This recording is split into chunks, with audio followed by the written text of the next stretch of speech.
Hello and welcome to another edition of Eddie G's Music World. This is the June 5th, 2018 edition of my show. I'm going to do a couple of different things today. First is going to be a review of a Slayer concert I saw last Wednesday, and then we'll get back to catching up with the top 500 songs from Rolling Stone, which I'm partially through. I think I'm at number 250 or somewhere around there. Okay, so I've never seen Slayer. I mean, I'm not a huge fan of theirs, so it wasn't something that I had to do on my bucket list because I love them or they're amazing or anything. I've just heard about them in magazines and on talk shows a lot. And I almost went a year ago, but I forget what happened. The person I was supposed to go with just wasn't sure, and they were busy, and I could have gone by myself, and I didn't, so. But it was just a curiosity thing. You hear so much about a band. I checked them out on YouTube. They seemed like they had a pretty good live show, from what I could see, and great videos, music videos too. So the way it went down is this. I got there a bit early, and it was a weird time, 5 p.m., but they had 5 bands, so was looking through the scalpers, discussing things, and their tickets were not really great. They were kind of 4 sections away from the stage, or they were on the floor, and for a long show with 5 bands standing around in a mosh pit or on the outskirts of the mosh pit and having my legs, feet hurt me. I couldn't handle it. I knew I wasn't going to want to go through that. So I was kind of a little bit not finding great seats, but then I went to the box office and I asked, and they had just released some pretty good seats that were not far from the stage. And I grabbed those, and I went around the scalper route that I usually take. So that was worth it, that I found a way to get a good seat and not pay over the price that was I didn't pay over the price that was listed on the ticket either. From there, my friend showed up about 10 minutes after I bought the tickets. And so I walk in, and like I said, I'm happy with the seats. They're pretty good. First band comes on. It was Testament. I mean, they were standard heavy metal riffs coming out of them. The singer looked like he had just, well, he was pretty fat. Let's put it that way. Doesn't mean he wasn't good, but I like the show. Kind of standard rock and roll stuff that you hear all the time. Next was a band called Behemoth. I kind of liked their show a little more. They were more artsy, if you can call it that. A lot of the devilish screaming and stuff that you hear a lot of the times from these shows. But, they had costumes and funny little do-rags on their head and other paraphernalia. And, it's funny, when I go to these long marathon shows, I have 2 goals in mind. I want to enjoy myself, but I also want to get through it reasonably quick. I don't want to get involved in a marathon, but I decided to throw myself into this situation. And, of course, I'd found myself looking at the time and hoping that it would kind of move along pretty fast. And it was decently, there was no major delays, so I have to say that they did a good job of moving the show. There were only 15, 20 minutes in between acts that were breaks. Act 3 was Lamb of God. I've seen Lamb of God before. They opened up for Metallica about 2010. I didn't really know the material all that well, but it was heavy on the Cookie Monster growling vocals that they do and great guitars. And for that, I would say they did what they're supposed to do, and I enjoyed it. And then it was Anthrax. Actually, Anthrax was before Lamb of God, but at this point, it's not really that important who was before who. So Anthrax was the 3rd act, not Lamb of God. And Anthrax, a little less screaming, more vocalizing, a little clearer to understand the vocals. It's funny how I remember seeing Anthrax maybe 13 years ago. And Scott Ian, who's famous for like a chin beard, like not from his chin, but the spot between your chin and your lower lip, it was dark colored, and now it's white. So he's aged like everyone. And Anthrax, I don't know much of their songs. They have a song called Indians, which I did like, and other two or three other good ones are American band. And then it brings you to Slayer, and that was heavy on the devil concept theme type of thing, you know, where they have all this imagery and this screechy vocals and great guitars. It was impressive to see a tribute sign on their stage towards the end of the show about Jeff Hanneman, who died, and there was kind of saying a tribute to him because he was replaced. So I've gone on YouTube, and a lot of people say, "Oh, the band could never come up with a better guy than Hanneman." I've never been a massive fan of Slayer, so I couldn't. It doesn't really mean a lot to me to have Jeff Hanneman in there or not. I mean, overall, I'd have to give the show. I'd have to say that the reason I'm seeing less and less shows is because of the length. And it's 5 o'clock. They started the show, and at 10 minutes to 11 at night, they ended it. So pretty much just say 6 hours. That's more than I want to spend. And that's why I don't go to these Montebello festivals with 200 acts or 100 acts or whatever they have, and all these bands everywhere, and you spend the day there, and then you got to go back, and you're drained, you know. So, I mean, I guess I could say it was a great relief from everyday grinding out of life that you go see a nice metal show. So I'm not regretting my decision to go to the concert, but I did find myself wishing it would get over with a little quicker than it did. But I'm glad that I went anyway. So that was my review of my experience going to see Slayer and other bands last Wednesday. Okay, I didn't take great notes where I ended off my top 500 Rolling Stone countdown. I'm basing it on what I think was my last song, and I'll just keep. If I repeated one, then fine. It's not that big a deal. I think I was at 292, which is a band called Pavement, Summer Babe. And if I did repeat myself, I don't know the song, so I just repeat that I don't know the song again. So I have not much to say. And then there was Howlin' Wolf. I mentioned him, I remember. Elvis Costello and the Attractions. What's so funny about Peace, Love, and Understanding? I'm pretty sure I mentioned that. So let's say that I ended off at Blondie's song Call Me. Blondie was an interesting act because at the time she was kind of an underground punky singer. Band, Debbie Harry was the singer of the band's Blondie, and they never were a mainstream band. And I read that she struggled and had to do like sell beads on the streets of New York to pay the rent, where the whole band was living in a tiny little place. So it wasn't really a quick explosion onto the success of music. But Call Me was one of the big early songs that catapulted Blondie into superstardom for the 4 or 5 years. Giorgio Moroder is a well-known producer, and he co-wrote it. And Deborah Harry also got a co-write on that. This was in the movie American Gigolo. And, I guess it helped get her going, and she can look back and say that was the song that really broke into the big time for me. Did get played quite a bit, but still it was catchy, and it did very well for her, of course. Number 288 is Joni Mitchell doing Help Me. Joni Mitchell's had some issues lately. I heard it was said on different websites that she couldn't pay her taxes, and she had a pool that was smashed open and couldn't afford to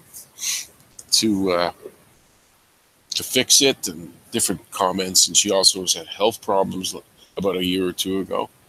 I mean, I guess if you think of it in terms of her she has written about 4 or 5 popular songs for other artists that you would have thought would have kept her going financially for quite a long time. But maybe she just went through it quickly and didn't have a sustainable income since all those hits were 40, 50 years ago. Maybe there's no, if they're not used in commercials or movies or other acts using them on their records that sell well, then I guess there's nothing coming in. She doesn't tour really. And but this song helped me, was very popular when I was young, 1974. And I guess she was kind of morphing into a pop act from folk, because she had about those 4 hits like Free Man in Paris, but mostly she kind of didn't sustain like this teeny bopper act, like a, she's not like a Debbie Gibson or Tiffany type of thing. So her popularity lasted quite a while and just waned like most people from that era. 287 is a song by Stevie Wonder, You Are the Sunshine of My Life. Well-known tune, of course, by Stevie Wonder.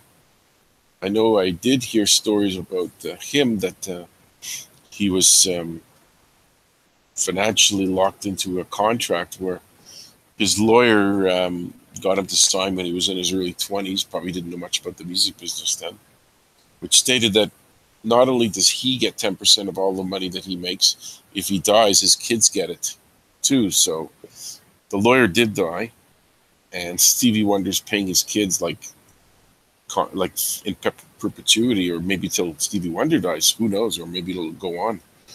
And I know he's suing and trying to get out of that deal that he signed, because obviously this lawyer's whatever he did may have been important then, but to have his kids dip into all his money for the rest of Stevie Wonder's life, at least, is not something that Stevie Wonder's too crazy about.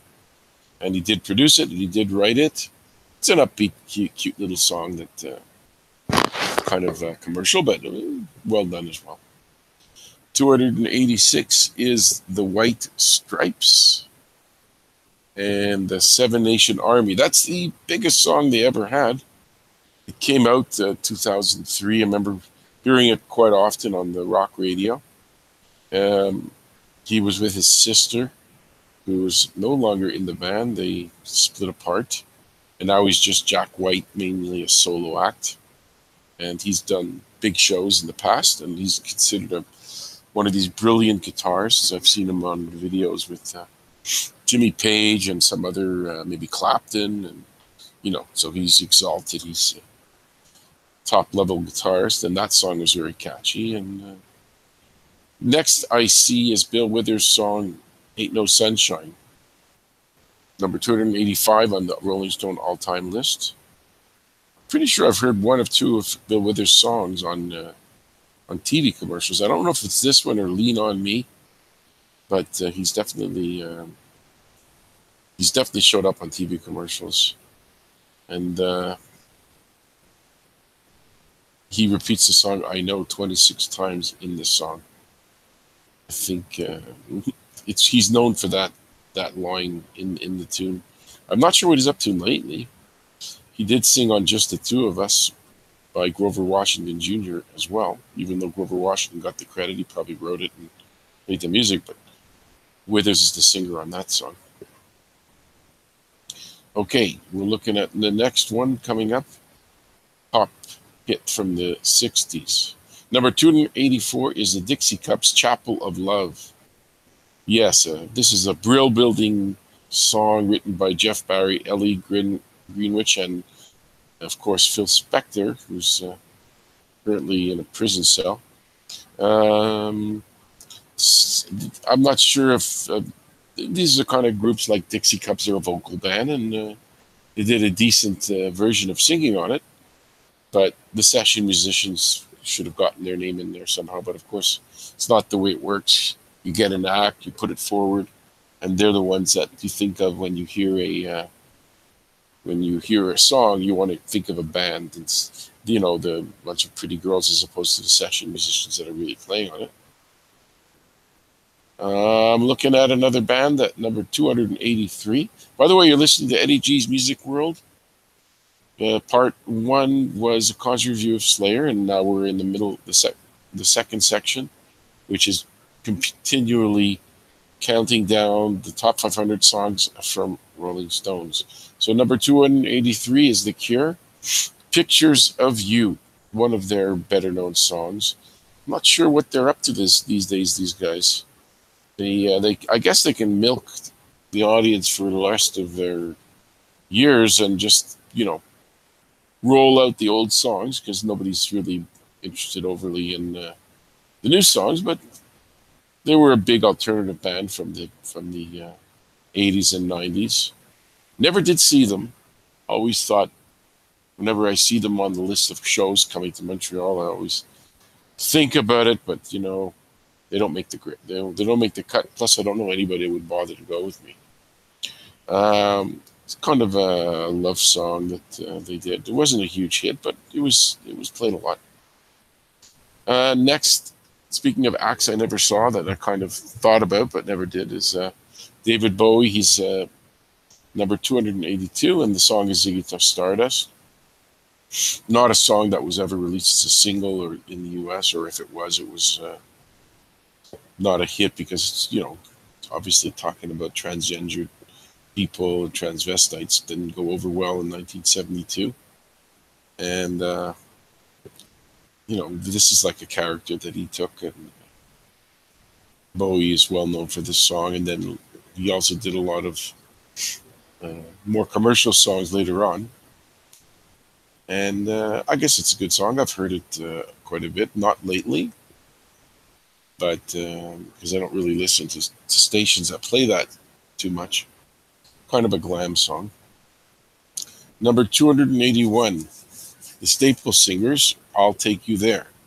Staple Singers were a band that they were kind of soulful, but they also moved into the pop world in the early 1970s from Stax Records. Staple Singers was a family of mother and father and a couple of daughters in there. And this is one of their 4 or 5 songs that was typical of their style, vocal style.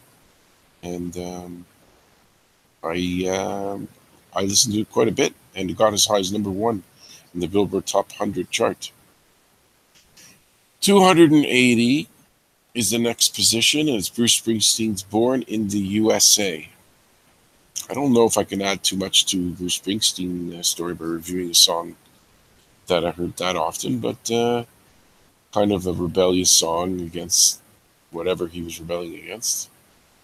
Massive album, co-produced by Steve Van Zandt, Chuck Plotkin, and John Landau. And I did see Bruce live. It was pretty good. And this is like his more commercial period. It was a little more of one of these songs that comes from the heart type of thing and makes him look like every man, which I don't know the guy, so I don't know if he's every man or not. Number 279 is Jefferson Airplane's song, Somebody to Love. I know Grace Slick, she left the band about 10 years ago, or 15 probably, and when discussing the reason she left is because she said nobody really wants to see somebody's grandmother singing in a rock band. I guess it's true. I remember this song, Somebody to Love, was also done by Jim Carrey in a joking way in his film, The Cable Guy, because he was doing karaoke in the film, and he sang the vocals on this. And Jefferson Airplane, of course, they had about 4 hits. Then I find out about a year ago that some woman, Anderson, I think, Svig Anderson or something, she was the singer before Grace Slick. So that, I didn't even know there was one, but she died, and there was a bit of a mention of it in the music news. And I think Kantner passed away as well, which was Paul Kantner. I think he passed away, and he was part of the band too. Then, of course, later in the career of Jefferson Airplane, becoming the Starship, they got, I can't always forget this guy's name, the singer that did Fool Around and Fell in Love. He joined, and they did hits like We Built the City, where both They would do like trade off. Grace Slick would sing, and then this guy, I forget his name, he sang on We Built the City and other ones, and they would both do different parts of the song. I'm sure it'll come to me when I close the computer what his name is, but he had that hit with Elvin Bishop, and then he became part of, I think, the Starship. He might still be with them, for all I know. Number 278, The Beatles, Something. George wrote it himself. It was one of the rare times that you get a non-Lennon-McCartney collaboration on the writing. I guess they had a thing, which is what I heard, that they always let him do one song per album to let him be a part of the band more than just playing his guitar and singing here and there. So that was his contribution, and got to number 3 in the charts. Next, Sweet Little 16 by Chuck Berry, number 277. He wrote it, and it was a song famous for the fact that the Beach Boys used a similar riff in Surfin' USA. And I think what happened was Chuck Berry threatened to sue the Beach Boys, and let's just say they financially worked out a deal, probably maybe just a briefcase full of money, and Chuck Berry just took that and was happy with it. Speaking of the Beach Boys, there's the next act at number 276, Sloop John B. It was about a boat. Never really read much into the meaning of this song. I just liked the beat of the sound and the strings in it and the vocals. It was some kind of a story about drug-related situations in boat. I don't know. Maybe there must be some explanation deeper than that from Brian Wilson, but I don't know. Don't know what the story is exactly. Number 275, George Jones. He was a huge country star. This is one of his songs. Probably crossed over to the pop charts a bit. He Stopped Loving Her Today. I barely know the song, but I do know it. I've heard it. You don't get too much airplay where I am from the mainstream, like non-mainstream country singers.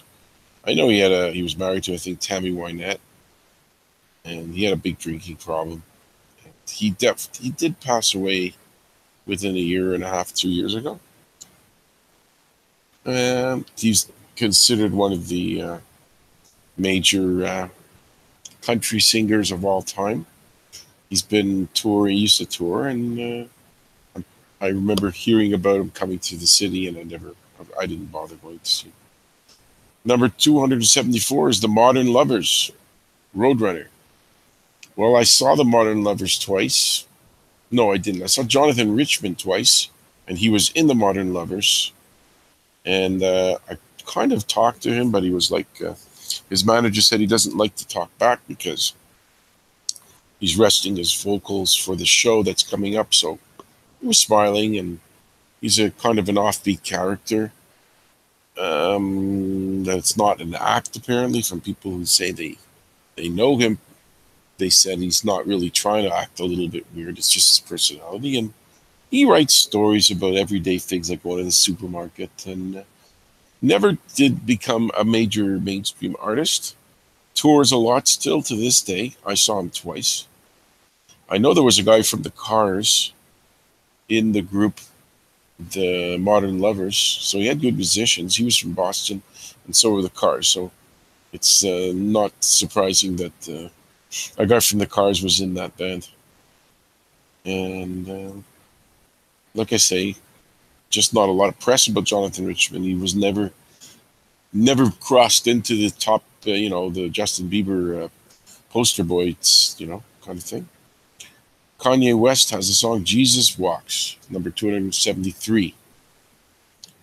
I've heard of Kanye West. I've heard his songs. I probably know this song, but I haven't really brushed up on my Kanye West. I know he has a new record out. This is he's the kind of guy that's talented. He he's very well known for his political views. He says outrageous things. He's not shy to say whatever comes to his mind, and he's a very big star. So the people who make this list obviously like his music and put him in there. Here's the band that's in Montreal now. I think either yesterday, today, tomorrow, this week anyway. Number 272 is U2, Sunday Bloody Sunday. They share all the writing credit, the three members. And it's a staple. You know, we heard it so often on the radio. It was just a song that had that spirit of Ireland in it, and all the stories are about whatever they went through. Okay, good for you, U2, as good as you are. But when I hear your songs, I almost always shut off the radio, just because I don't want to hear them anymore. Number 271 is the New York Dolls and Personality Crisis. I do know this song. My punky friend in the late 70s lent me a bunch of albums by obscure bands like this and others, and this is one of them. David Johansen, he's the singer, and he wrote it too. They were a New York glam band. Todd Rundgren, who I met, produced it, and he had an alter ego, David Johansen, and he did, I forget which one. Here I am, not preparing this costumey. But he had some hot. I think that was it, Feeling Hot. That he had another name. He went under a different name. And that song actually was a bit of a hit. Almost nobody, unless they were really into music, knew that he was the guy for the New York Dolls. That's because the New York Dolls were not a very big band. So if you heard Hot, and you wouldn't think, wow, that's the guy for the New York Dolls, because they weren't a big band in the first place.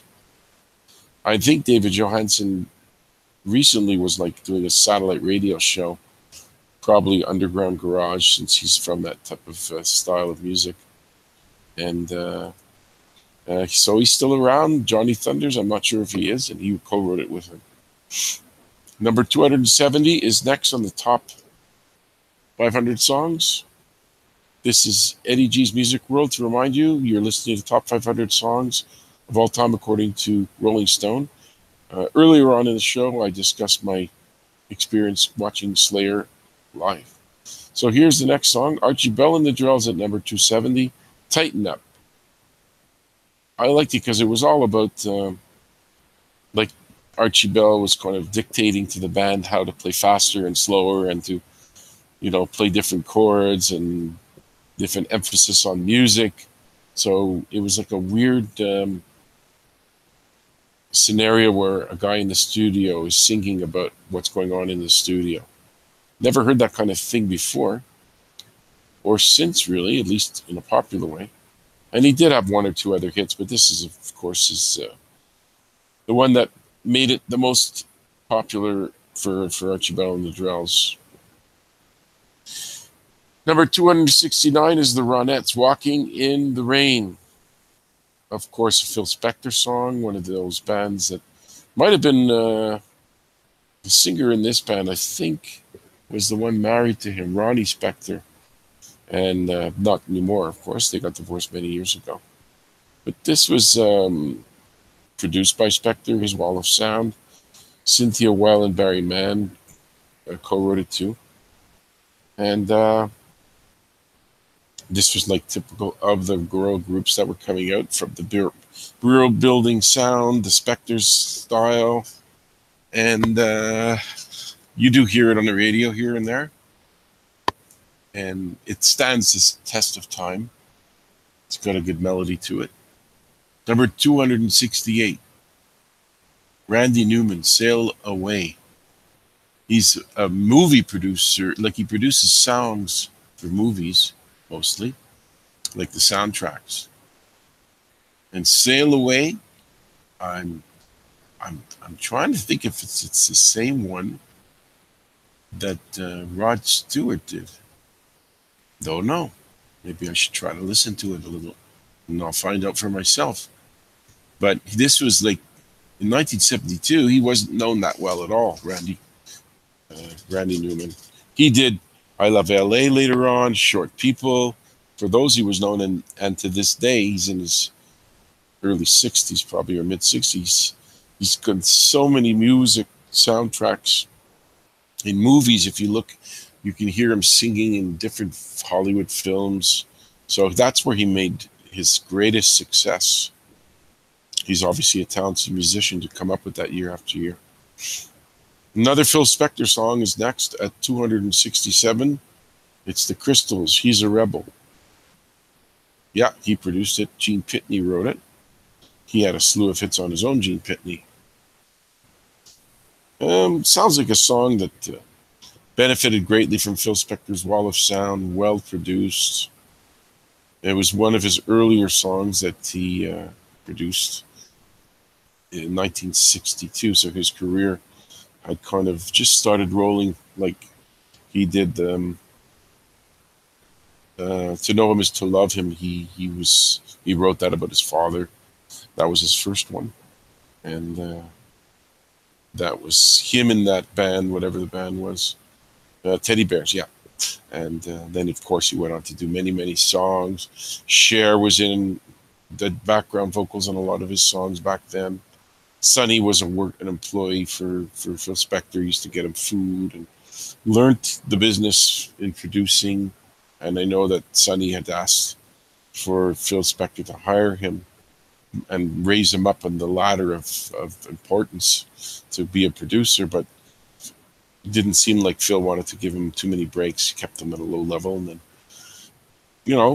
it was a smart move for Sonny to break away from Phil Spector. Took his girlfriend Cher with him, and of course they went on to be big successes on TV and songs too.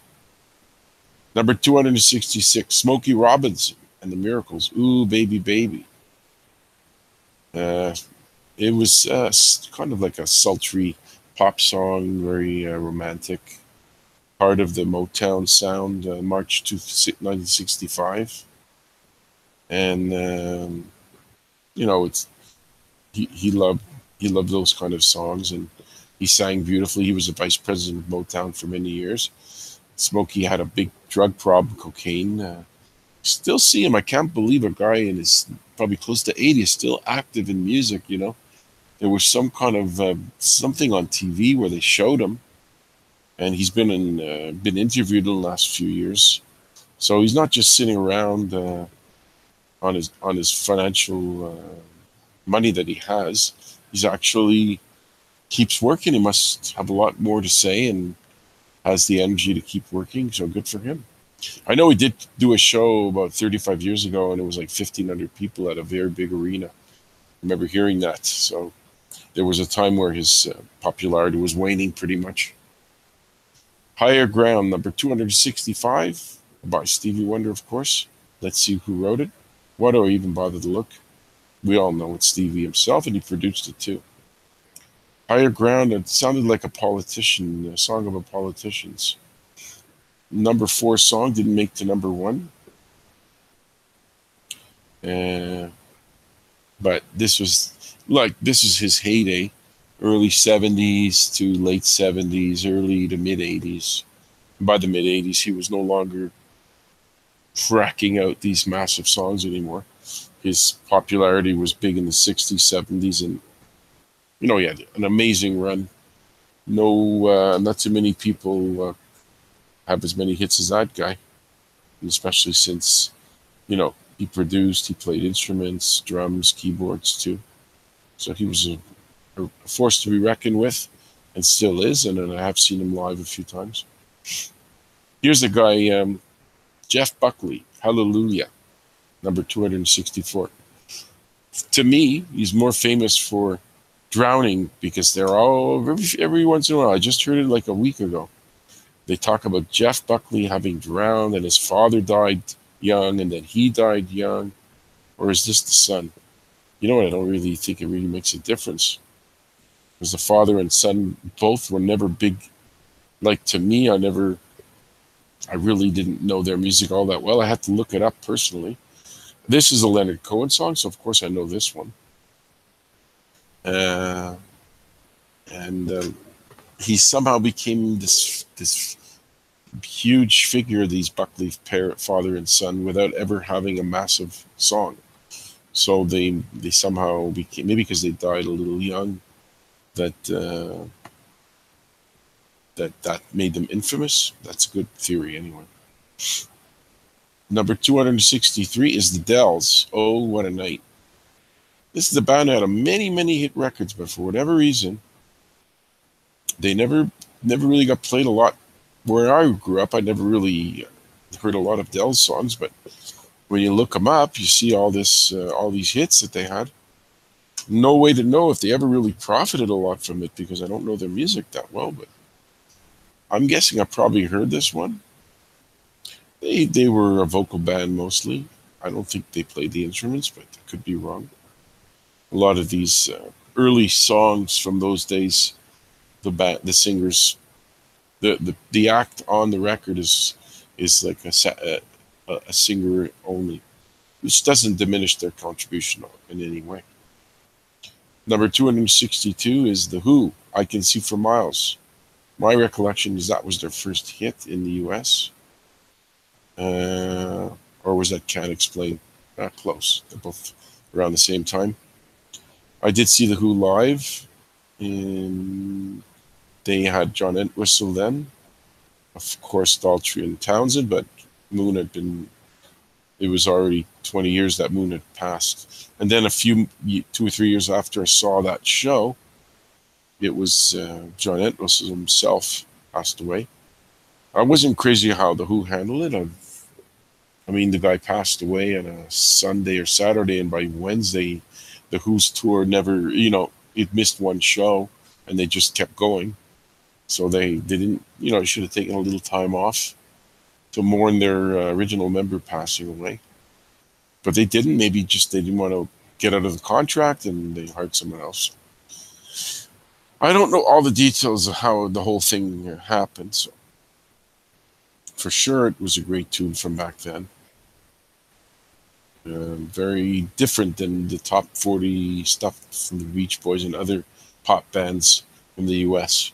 They stood out from those guys. Speaking of different, number 261 is the Troggs with their song Wild Thing. That's been covered by a band called Fancy, where a bunch of women. They did a good job on covering it, but this is the original. Always came off as pretty offbeat tune, like the style of the music and the sexual innuendo as well. And it did get to number 1. Doesn't sound like it sounded kind of like it was a joke, but for whatever reason, it caught on to the public, and to propel a song to number 1 is pretty amazing. They did have a couple other songs like Love Is All Around and other ones, so they kind of managed to stay popular for 2 or 3 years. But I'm sure by 1970 they were pretty much done as far as having records that people ran out and bought in major quantities. I remember the lead singer's name was Reg Presley. Okay, next, 260, Bob Dylan. Do I even know this song? Mississippi. Bob Dylan's always been a critic favorite, and I do acknowledge the writing abilities and the singing. It's an acquired taste. I mean, if you don't mind listening to him sing, I guess it's not the end of the world. I did see him live and did not find him all that entertaining, but that's just my choice. Anyway, I don't know the song I'd have to go back and listen to it, so I don't have a lot to say about it. Here's a band I talked about earlier in this show. 259 is a position, Blondie's Heart of Glass. Got to number 1. This is like her really, really first popular song. This is when, like, I think the year earlier or 2 years earlier, she had some punky records out that then when she hit with this, I was like shocked. I mean, hold on, this is the girl that looks like she's like a major punk, and all of a sudden she's got this number 1 song. Couldn't believe it, because like I said, my friend loved punky type of stuff from the 77, 76 era, And one of the albums was this album and the one before it. She wrote it with her husband, Chris Stein, and then he was her boyfriend. Then they got married, then they broke up. And obviously, for business reasons, they still need to be somewhat together since he's an original member. And although some original members from the band have been either fired or kicked out or left on their own. But that one was considered really innovative at the time, great synths, and danceable as well. And Blondie's managed to still tour, even though it's so many years later. Number 258, AC/DC, Highway to Hell. Great when it came out, great over the years. Did not become a massive top 40 hit because, of course, it's a crazy song and vocals are out of control. Guitars are a little harder than most of the guitar work you heard in the 1970s. So I have seen them 3 times. They're going through a lot of problems right now because Angus Young is the only original member currently. And the singer that was just fired, they're having a hearing problem. And also Malcolm Young passed away, and the drummer was involved in accused of a crime, and then he kind of didn't get convicted of a lot of things, but maybe just suspended sentence or whatever happened to him, and they kicked him out. And I know what the remedy is for not having a lead singer in the last 3 years is by giving Axl Rose from Guns N' Roses the job. He has filled in. I've heard him sing. He's quite good at doing the AC/DC songs, but I think he's got his hands full with the Guns N' Roses tours. And the rumor is that he might come back to continue to be singing with AC/DC. Wouldn't shock me if that's the case, because I guess they both find it's a good relationship that he sings with them, or they'll just find someone else altogether. But I don't really know what's in the plans. I mean, you'd think they're ready to pack it in, but doesn't seem like they are. I'm guessing that someone will fill in for Brian Johnson, who they kicked out, and they'll go and do another record, and they'll go and do another tour. 257 is the next position. Song, the act is Radiohead, Paranoid Android. I know this band. They're one of these bands that are really popular but cannot, and maybe they will, but so far they haven't had a song that's really been a top 40 massive song. They have songs that are played a lot, and they come and do outdoor shows for 30,000-40,000 people. I do like them. They're offbeat a little bit, and they sustained quite a long career. They're still very popular. They've been around for 25 years is a good guess. And if you can keep doing that for 25 years and still tour and people show up, then that's pretty impressive. Number 256 is Mott the Hoople, All the Young Dudes. I know that Bowie wrote this and produced it. And Mott the Hoople was... Ian Hunter was the singer for Mott the Hoople. And Bowie's can be heard doing backup on this song, All the Young Dudes. It sounds like it's about suicide. And it was talking about things that were in the news at the time when the song was coming out. I saw Ian Hunter on Ringo Starr's all-time tour, where he has all these different acts playing different songs that they're known for, and he was there, and I think he did this song. I can't remember.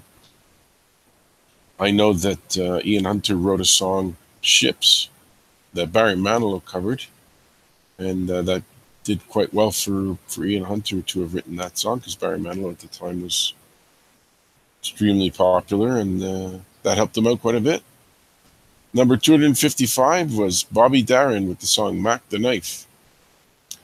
And he was known, Bobby Darin, as a guy that really, really wanted to be as big as Frank Sinatra.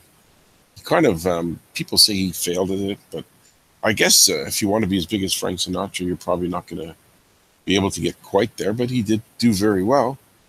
I know he had some financial problems and he died pretty young. But I always liked his voice, and his songs were kind of well-crafted pop tunes. This is the first one that I can think he was remembered for. It all came out around the same time. Dream Lover, Splish Splash, If I Were a Carpenter a little later.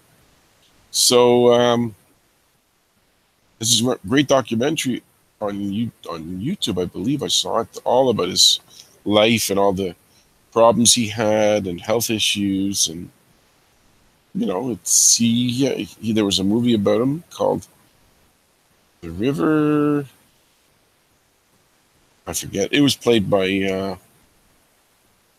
that actor who just got in trouble for being difficult with kids or something. Jeez, I'm forgetting little bits and pieces of stories, but it'll all come back to me. And anyway, the main thrust of my comments is that Mac the Knife was number 255 by Bobby Darin, and it was Kevin Spacey who played him in a movie. By the way, it just came to me, and had not a long career, but he was a very talented singer.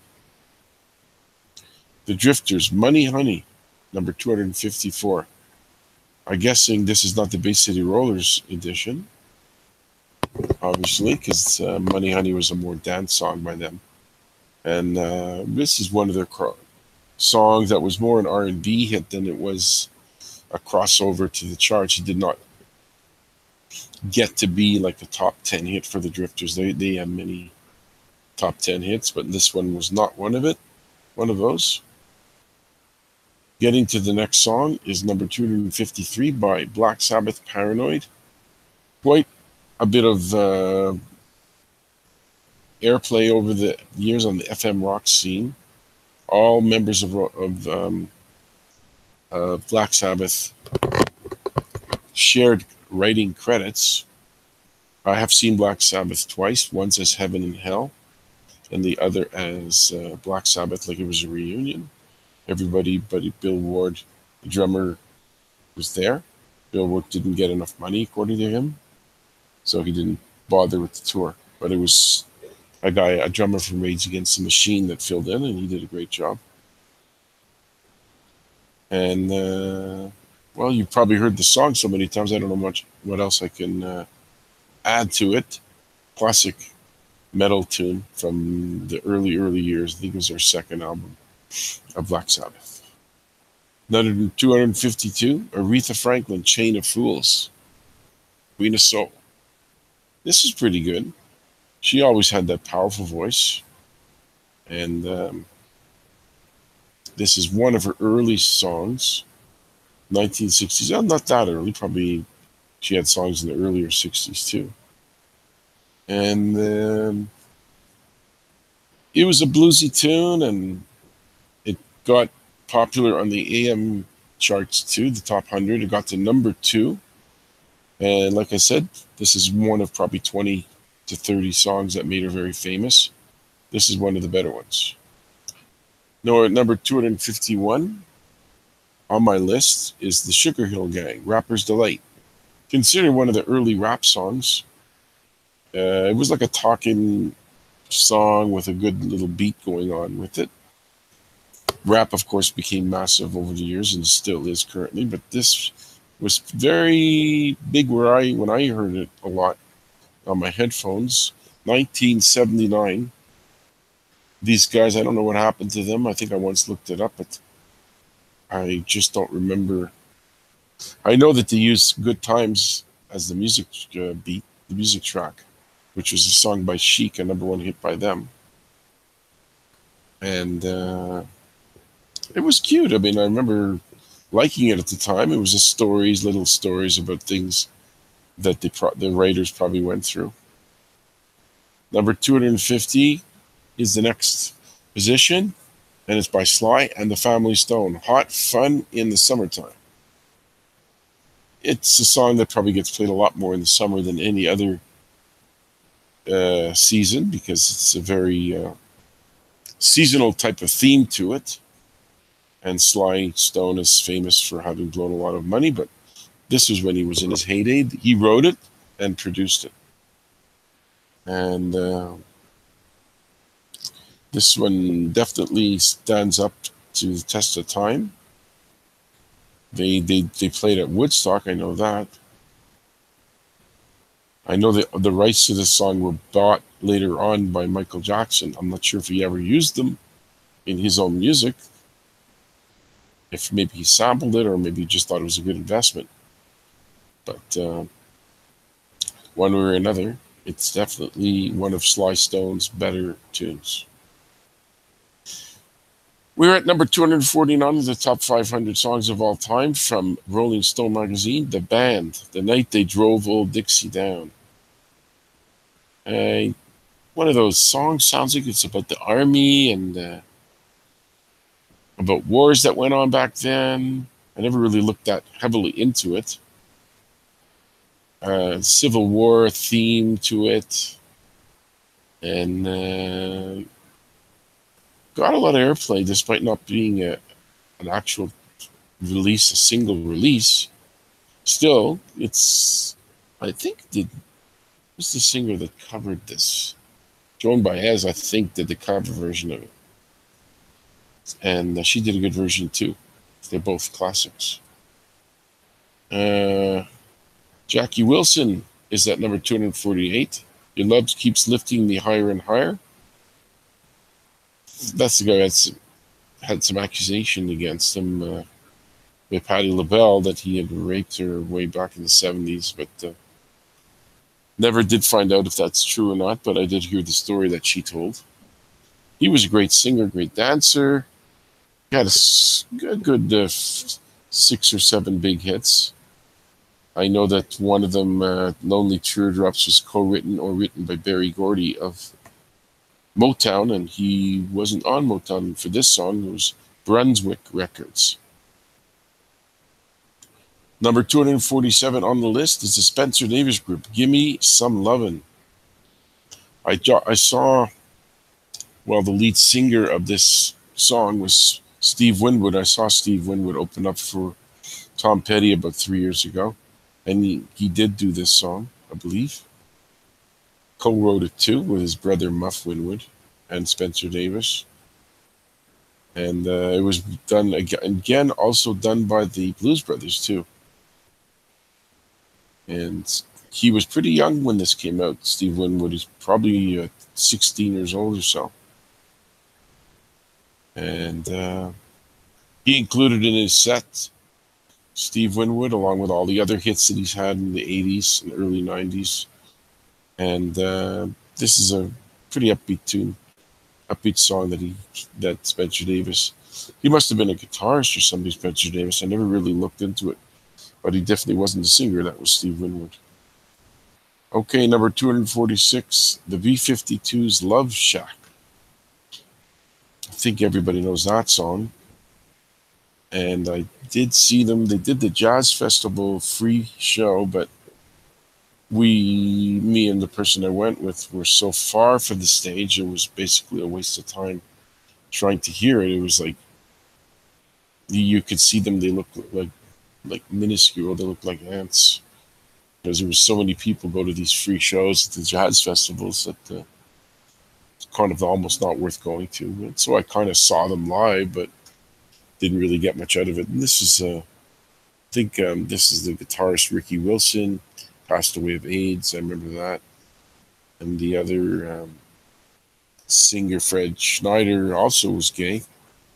And I think even one of the girls is lesbian. So obviously a very heavy in the gay, definitely the gay community. They were mostly gay in that band. Maybe there was one straight girl in there, Cindy Wilson. I don't know. They sang, those two girls, Pearson and Wilson, on an REM, Shiny Happy People. They sang on that. And this was a good song from back in the 1989, the dance alternative mixture I like Rock Lobster too. Maybe they'll show up later on in the list. Getting close to the end of my contribution for the week on Eddie G's Music World, number 245, Elton John's Rocket Man. Elton John is doing one of these 3-year farewell tours. Rod Stewart criticized him for saying that, why do you need to do 2 phases of farewell tours?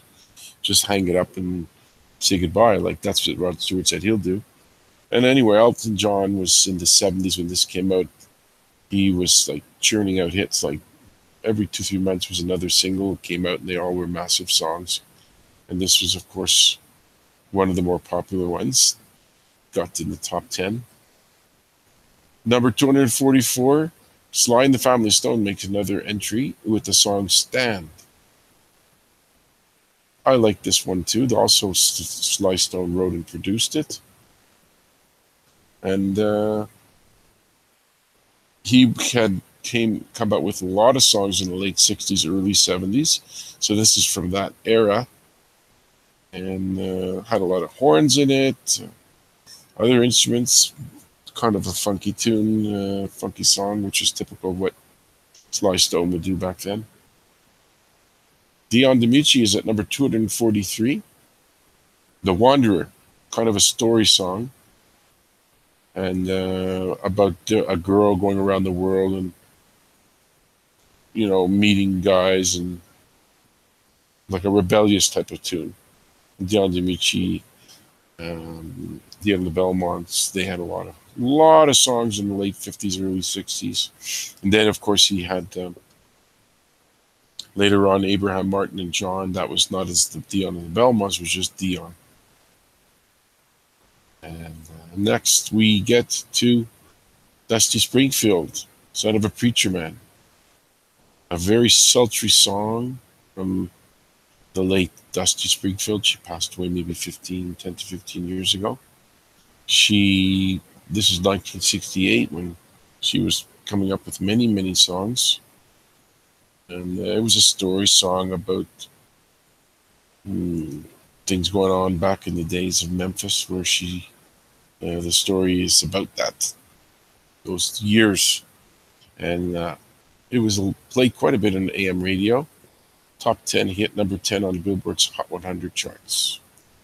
And the last one for this edition of the Eddie G's Music World is number 241, Patsy Cline.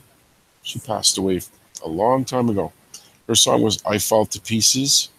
I did like it. Hank Cochran wrote it. I think he had a song called Please Help Me, I'm Falling. Maybe he had a thing about falling. Anyway, she didn't really want to record it. Brenda Lee had turned down this song, but the producer Owen Bradley convinced her to do it. She was pregnant at the time. And then Patsy Cline sang in the high register, then she changed it to a little bit lower down, and I think it was a plane crash that she ended her life. Excuse me. So anyway, thank you very much for listening to another edition of Eddie G's Music World. It was a fun hour. I mixed a concert review with the top 500 countdown. I'm going to keep doing these shows as long as I can. It's going to be very tough for me in the months of July and August, only because I got 2 little kids that do not allow me anywhere near anything without making noise, screaming, yelling, and wanting to participate. So I will do my best. The only time I can do it in July and August is when they're sleeping. And guess what? When they're sleeping, I'm almost sure to be sleeping too, because I get tired and I don't like staying up till 11, 12 at night recording a show. But who knows? Maybe I'll feel inspired and get around to doing it. So thank you very much again, and I'll see you next week. There'll be another edition around June 11th or 12th or so. Thank you very much, and take care.